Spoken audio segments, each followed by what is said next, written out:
¿Qué tal? Qué bueno de nuevo encontrarnos a través de este medio y así compartir juntos sobre la Biblia, la palabra del Señor.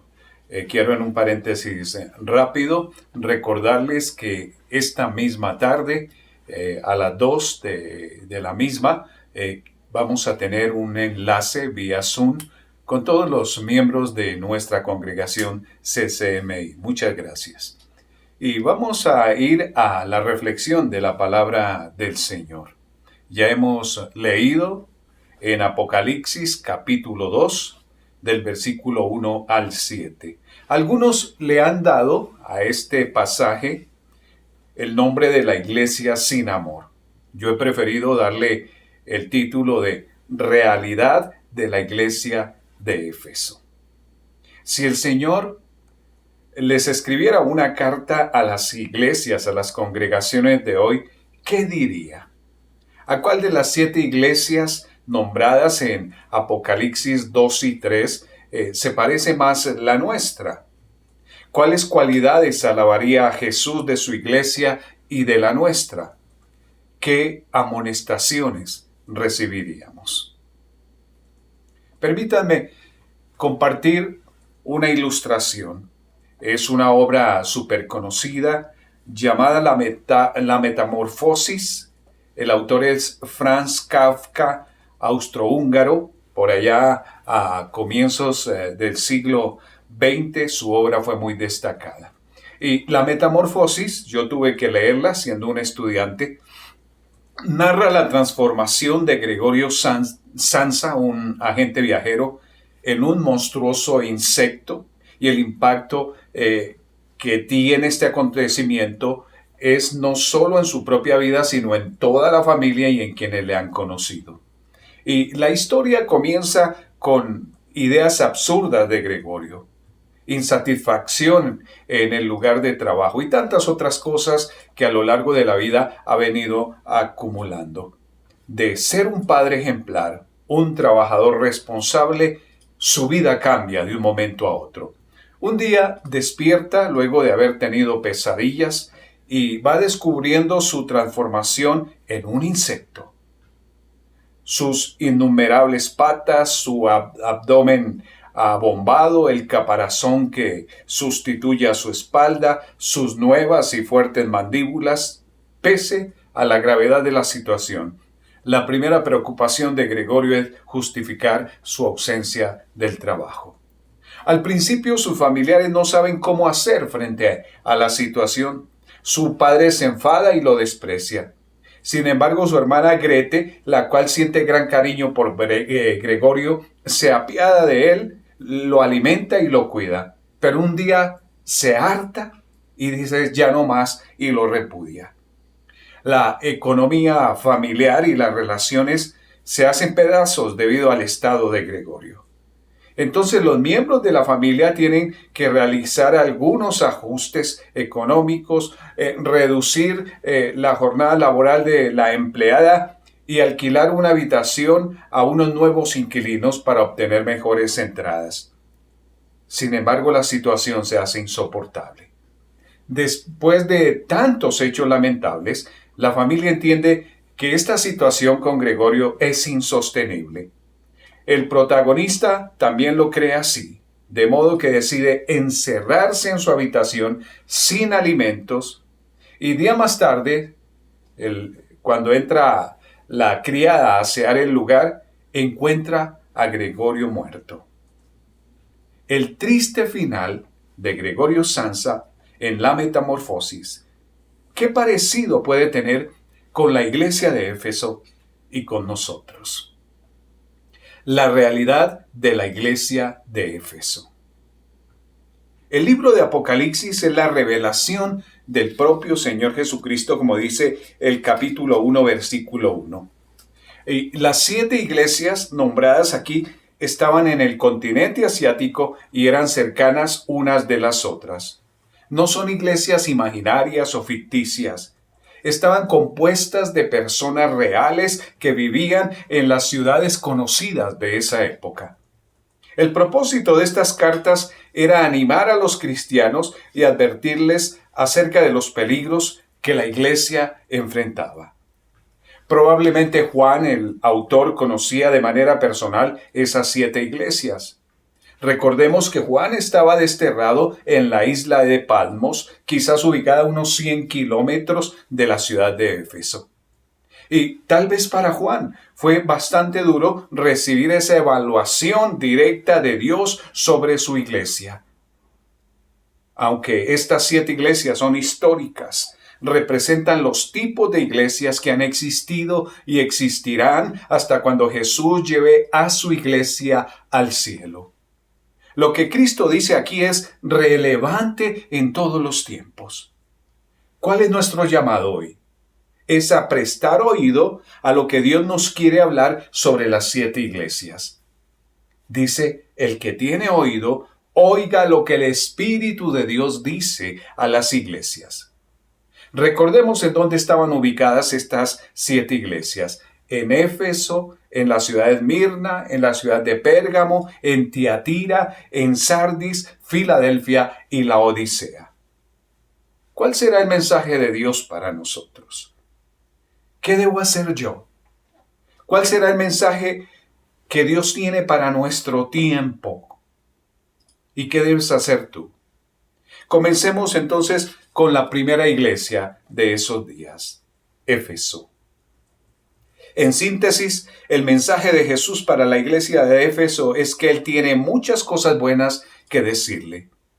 Parece que en la vida práctica la iglesia prospera, pero el grave y grandioso problema es que ellos han perdido el primer amor. De nada sirven iglesias prósperas, grandes, ricas económicamente, lujosas en sus templos, si se pierde el amor.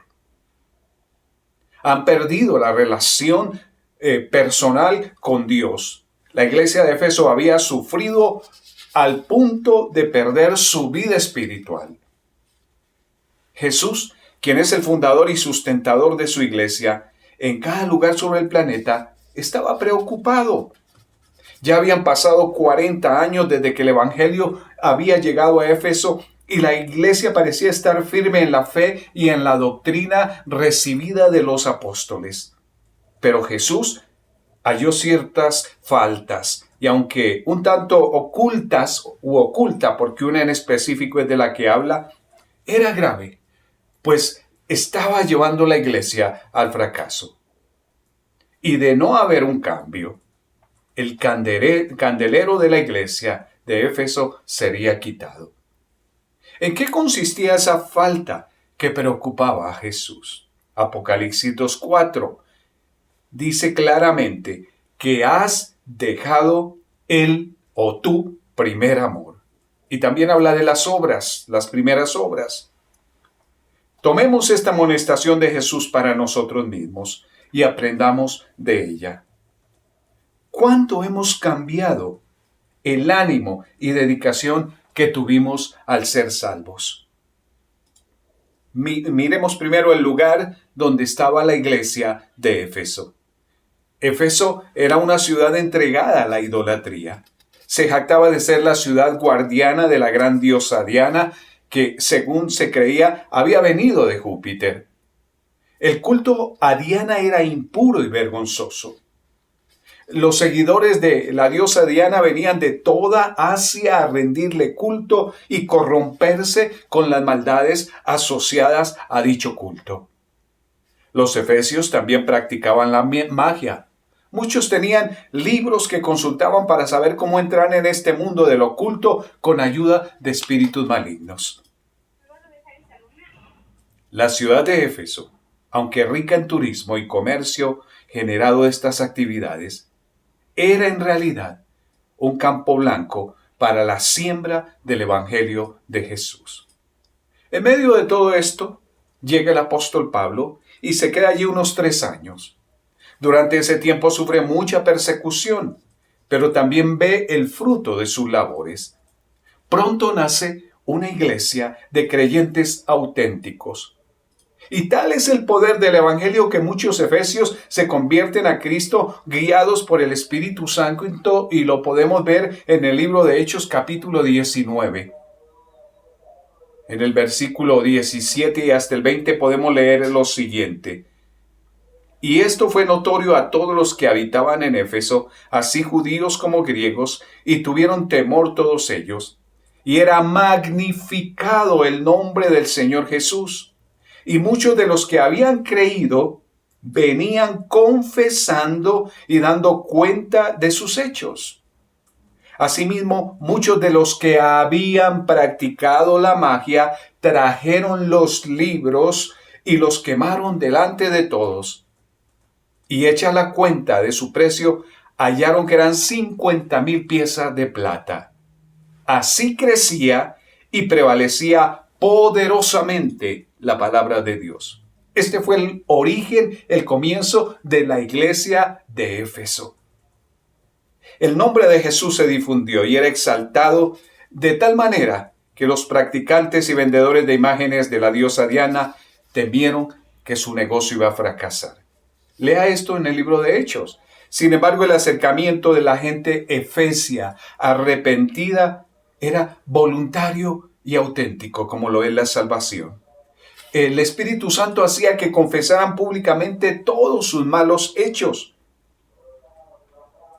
En el versículo 19 de Hechos 19 dice que traían los libros, los quemaban, los de magia, y cuando se hizo una cuenta de todo esto que se había quemado, era de aproximadamente 50,000 piezas de plata.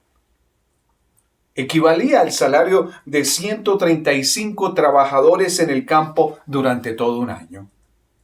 Estos nuevos creyentes no estimaron el valor de aquellos libros como algo comparable con la salvación que estaban recibiendo. Luego en el 20 dice que así crecía la palabra del Señor. Cuando hay una iglesia con tal temor de Dios y amor por la verdad, ¿qué no puede hacer el Señor? ¿Qué no puede hacer la palabra de Dios? Lo que hemos visto nos da una idea de lo que Jesús llama su primer amor, el de la iglesia, y sus primeras obras.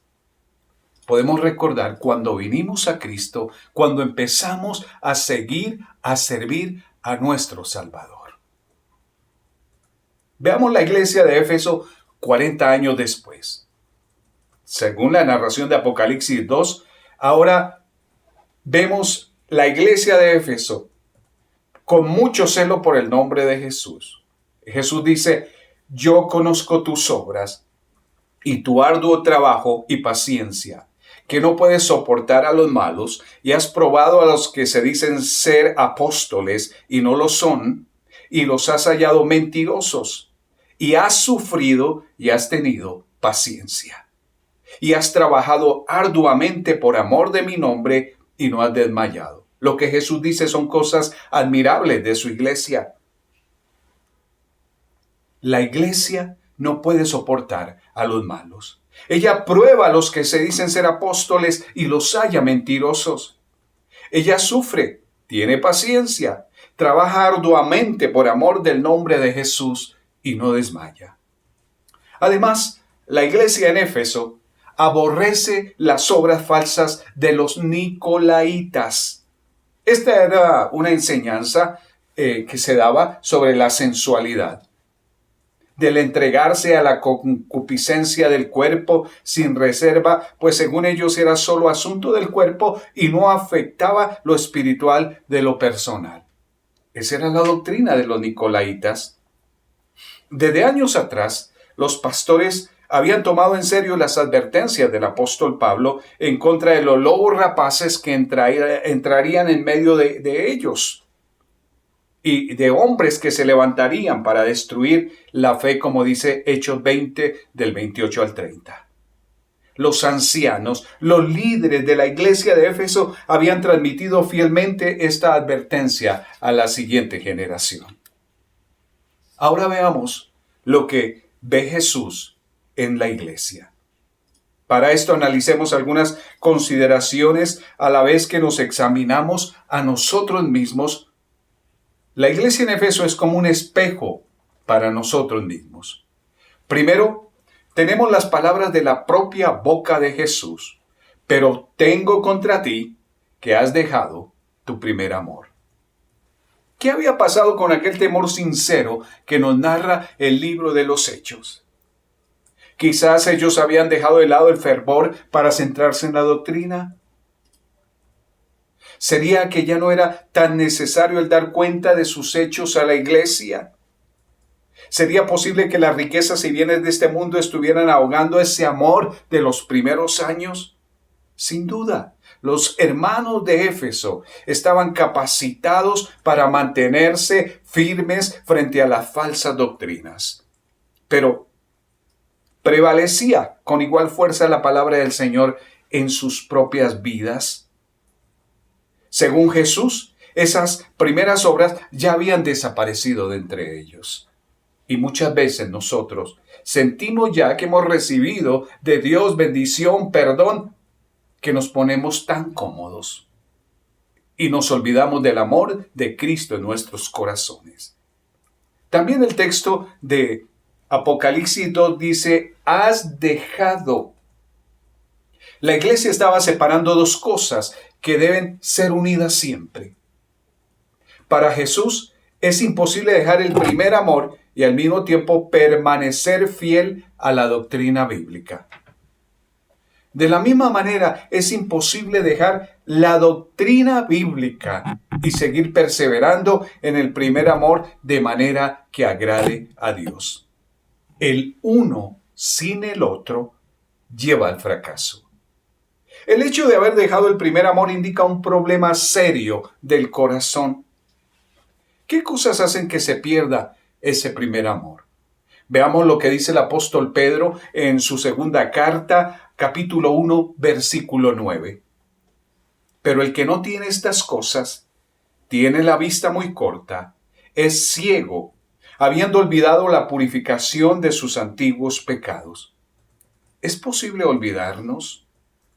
Si uno puede verse en un espejo y luego salir y olvidar su aspecto, como dice Santiago 1, 23 y 24, ¿cuánto más fácil será olvidar lo que Dios ha hecho por nosotros?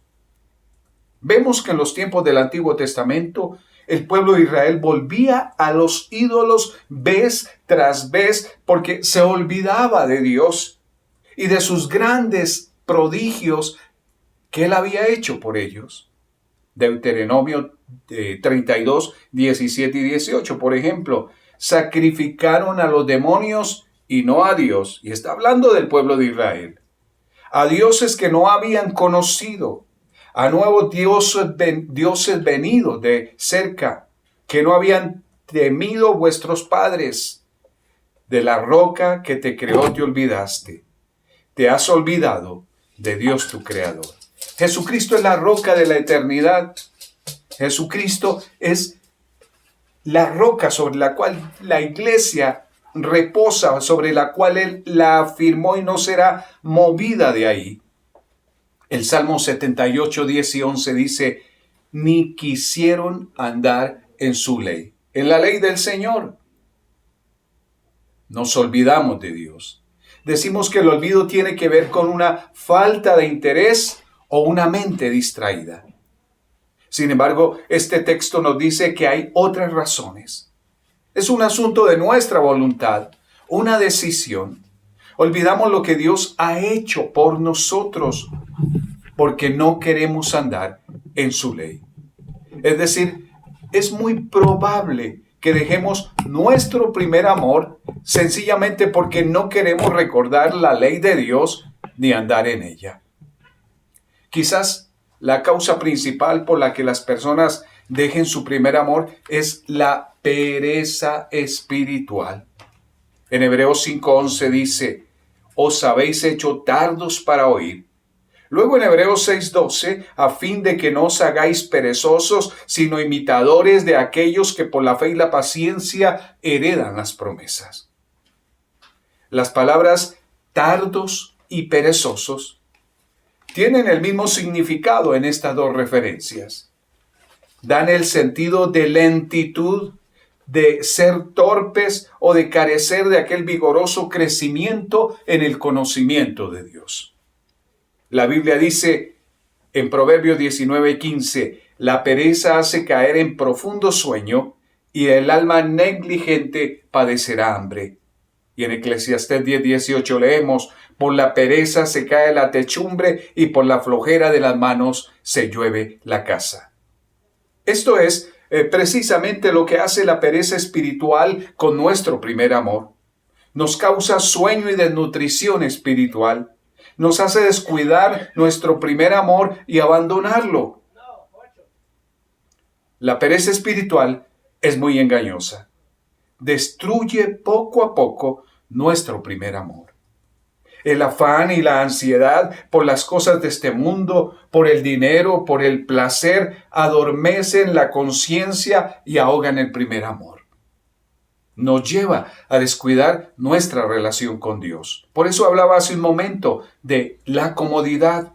Y Dios quiere que salgamos de nuestra zona de confort. La Biblia nos amonesta mucho a combatir la pereza espiritual. Efesios 5, 14 y 15, por lo cual dice, despiértate tú que duermes y levántate de los muertos y te alumbrará Cristo. Mirad pues con diligencia cómo andéis, no como necios, sino como sabios. Y en Hebreos 2:1 leemos, por tanto, es necesario que con más diligencia atendamos a las cosas que hemos oído, no sea que nos deslicemos. Segunda carta de Pedro, capítulo 1, versículo 5. Vosotros también, poniendo toda diligencia por esto mismo, añadid a vuestra fe virtud, a la virtud conocimiento. Y si saltamos ahí en 2 de Pedro 1 al versículo 10, dice, por lo cual, hermanos, tanto más procurad hacer firme vuestra vocación y elección, porque haciendo estas cosas no caeréis jamás. El ánimo que nos da la palabra de Dios a través de estos diferentes textos es para que no olvidemos el primer amor y para que no dejemos de hacer las primeras obras que Dios puso en nuestro corazón y que son las que muestran la obra grande de Dios, el amor de Dios revelado a través de Jesucristo. Como conclusión, ¿cuál es la solución que Jesús ofrece a la iglesia de Éfeso? ¿Cuál es el mensaje de Jesús hoy a los que han dejado su primer amor? Apocalipsis 2, versículo 5. La primera parte dice, recuerda por tanto de dónde has caído. Dejar nuestro primer amor es caer del temor de Dios y de la sinceridad que ha llevado o que lleva a un arrepentimiento voluntario. Es caer del poder de la palabra de Dios y de su gracia. ¿De dónde has caído? Sigue diciendo el versículo, Apocalipsis 2:5, y arrepiéntete. Es fácil enfocar los errores de otros al tiempo que vemos con satisfacción nuestro celo, arduo trabajo y firmeza doctrinal. Pero esa satisfacción con uno mismo, ¿acaso no puede ser una señal de alarma que nos está indicando flaqueza en nuestro primer amor, que estamos perdiendo ese primer amor que puso el Espíritu Santo en nosotros? Y la solución de Jesús no es autojustificarnos, sino cambiar nuestra actitud. Arrepentirnos de ese pecado y temer al Dios eterno. Esa es la medicina. Y sigue diciendo el versículo 5, haz las primeras obras. Jesús anhelaba que la iglesia de Éfeso recordara aquellos primeros años y que volviera a la sinceridad y al fervor de esos primeros tiempos. Y al oír este mensaje, ¿tú qué anhelas en tu corazón? Sí, Jesús estaba preocupado porque se diera un avivamiento, un despertar en la iglesia de Éfeso, y ahora Él quiere ver en nosotros un despertar. ¿Lo necesitamos acaso? Sí, y es urgente. Cuidemos de ser como Gregorio Samsa, el de nuestra historia vista al comienzo de hoy. Hay un premio para el que decide recibir esta transformación. Y está en el último versículo de Apocalipsis 2, el versículo 7. El que tiene oído, oiga lo que el Espíritu dice a las iglesias. Al que venciere le daré a comer del árbol de la vida, el cual está en medio del paraíso. Vamos a orar. Padre nuestro que estás en los cielos, te agradecemos por tu palabra. Gracias, Señor, porque amas tanto a tu iglesia, que tú la adviertes, Señor. Le indicas del peligro de perder ese primer amor que ha sido puesto por el Espíritu Santo cuando hemos venido a reconocer nuestras faltas, arrepentidos y recibimos la salvación. Perdónanos, Señor, porque hemos entrado en la comodidad, porque nos hemos vuelto religiosos sin darnos cuenta quizás. Ayúdanos, Señor, a mantener ese primer amor, el amor del que habló el apóstol Pablo en 1 Corintios 13, que el amor que todo lo puede, todo lo soporta, todo lo llena, Señor, el amor que tú pones en el corazón del verdadero creyente. Y gracias porque nos llamas como iglesia también, Señor, a mantener ese primer amor, a seguir haciendo las obras que tú quieres que hagamos, Señor.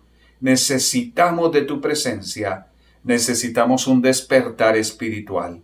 Fortalécenos, Señor, ayúdanos, Señor, a cambiar si hemos entrado, Señor, en la etapa de la iglesia de Éfeso. Te lo pedimos, por favor, ayúdanos, Señor, en el nombre de Jesús.